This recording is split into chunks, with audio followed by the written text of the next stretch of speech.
Give me a minute and let's give you an update on Starlink being used by the Russians. So, in a post on Twitter, Elon Musk has said categorically that the idea that Starlink is being sold to the Russians is patently false and that they are doing no business with them. Further, he went on to state that, in fact, Starlink can't be used inside of Russia, that Russia has been geofenced and the terminals won't connect inside of Russia. However, Mr. Musk and Starlink both failed to confirm that the terminals could be used in the occupied territories of Ukraine, which, generally speaking, we believe that they can be, because early on in the war, when Ukraine captured ground and went into the temporarily occupied territories, their Starlink units failed. This was a serious problem that had to be corrected. Musk had geofenced the occupied territories. So as they took ground, like in Kherson and Kharkiv in September 2022, and they moved forward, suddenly no Starlink.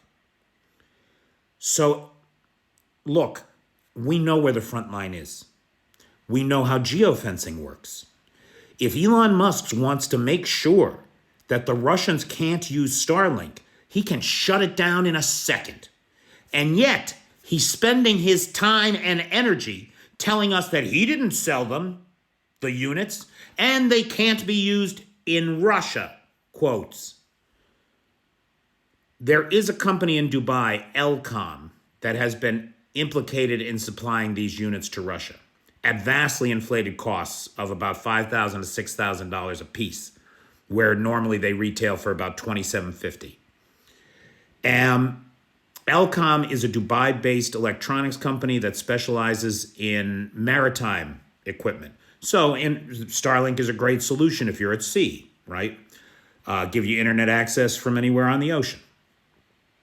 And so it could be that they are providing these units into Russia. They are currently being investigated by all the people that investigate this kind of thing. But Musk is categorically denying it, and worse, he is not doing anything to stop it, which is fully within his power. I certainly hope that the Senate probe into this guy's manipulation of our national defense and our national security interests includes an investigation into how the Russians are getting their hands on these Starlink units.